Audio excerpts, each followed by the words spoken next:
But I'm not saying that I don't care what people think of me, and then caring deeply, deeply about what they think of me. I like to answer questions that I get on YouTube, so let's get to it. Hey Sean, I'm new to your channel. I was wondering if you've ever made a video about life in Florida as a musician.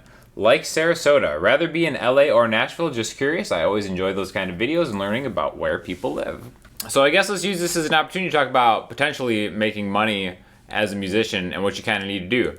So yeah, I live in Sarasota, Florida right now. Actually, it's funny that you mentioned Los Angeles because I'm kind of part-time in Los Angeles now, or maybe a third of the time in Los Angeles and most of the time still in Sarasota, Florida. I did the numbers, ballparked. I played over 100 shows last year, 100 live shows, right? So that's, for me, that was a lot. That was by far the most I've ever played live in one year setting. And it is kind of hard to make it as a musician generally throughout all of history. Just sheer numbers.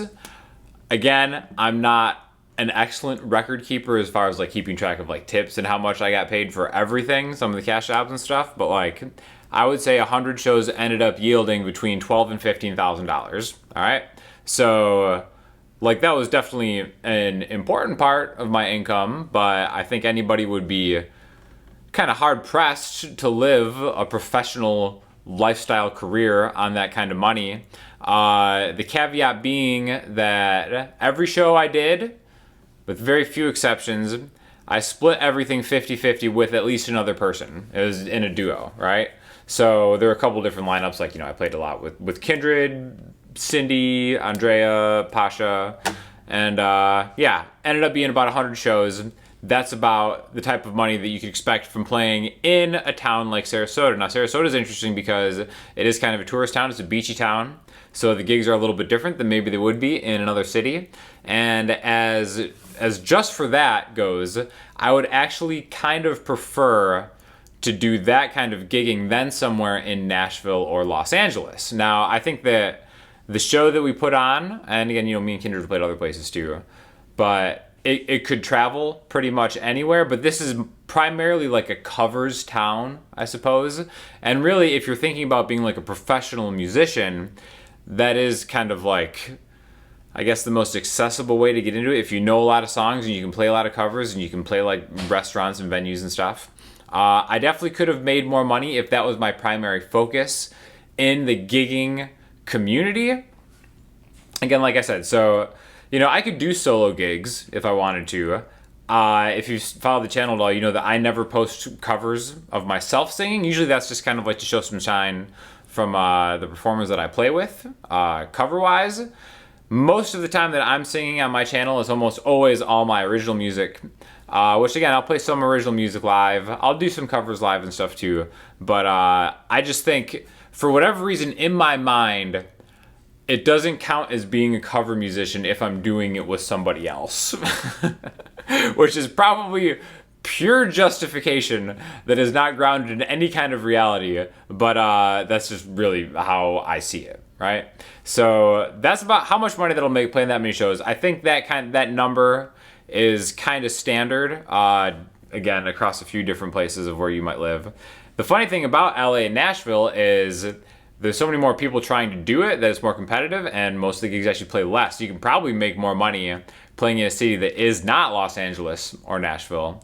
But also too, there's a lot of gigs that I just don't really do. Like I don't do like weddings and like certain private events, which for a lot of musicians, if that's something you're interested in, is something that you really want to grind hard on. Now, I'm fortunate enough that I have like a very diverse stream of income being a musician, right? So performing is definitely, you know, probably one of the smaller, you know, things that I do. YouTube has definitely been huge for me, and selling the online classes has been huge for me. So thank you to everybody who's ever supported through any of those channels. And then I still do some teaching. I don't do as much teaching as I used to, but the great thing about teaching is it's steady. If, you know, you have like a cool clientele, which I'm lucky to have. I've kept like, you know, maybe like 7 of like my ride or die students throughout the years. So I think that's important because as you're seeing now, like a lot of live things are being canceled. So to have something else to fall back on that is still within the vein of what you're doing is super important. So I feel like I could survive without gigging. I feel there is an importance to playing live just for your musicianship. Like I grew so much as a player playing those 100 shows last year, and just so much of my musical education kind of like increased, and kind of like the speed at which I was able to diagnose different songs and playing stuff live. There's no comparison as far as like a learning kind of experience you can have as other than just being out in the fire and like just doing it, a few times a week, right? So that's definitely been a cool thing. I would recommend everybody try it at least once. It's not for everybody, for sure, and the types of gigs that I've been doing varies dynamically. But again, in Florida, the restaurant cover scene is kind of like the thing, and you're not going to get paid as much for your original shows unless you really have a following that you can bring. Because I think there's this kind of misnomer out there that like you have to play like a certain set list to kind of get some of these gigs, which is something that people told me when I first moved to Sarasota, because there is like, again, like I said, it's a beachy vibe. I refuse to play any Jimmy Buffett songs just because I don't want it. Nothing against Jimmy Buffett personally. It's just not my thing. You know what I mean? So I do think that there's some truth in playing what the people want to hear, because you don't want to like turn people off, right? If you play nothing but like deep cuts of like some stuff that nobody's ever heard of, you might not be asked back to perform. But in the same vein, I do think that playing live affords you many opportunities to play original music. I think if you're engaging and you're well practiced and rehearsed, people are going to actually request to hear your original music. So not that playing at restaurants isn't a good way to get your original music in front of people, but I do think there's very small chance that you're going to be like discovered playing that way. I really see the shows as just kind of like a way to make a little extra cash and to really just kind of get paid to practice is really what it comes down to. That's what I always say with Kindred. Whenever we're in the middle of like a marathon 3 or 4 hour set, it's like we're just getting paid to practice. You know what I mean? So that's just kind of like how the gigging lifestyle is locally, which, I feel like I've really been super lucky to do it. I will say that having a YouTube channel has not helped me in the slightest as far as getting 95% of the gigs I have. I will say also that my ability to somehow convince beautiful women to play with me is probably responsible for all the gigs that I get. It's definitely not like, oh, Sean Daniel's here to play guitar. Has very little to do with it. It's usually the other thing. So I would recommend you try to make that happen if you do have ambitions to gig, but really just be well rehearsed.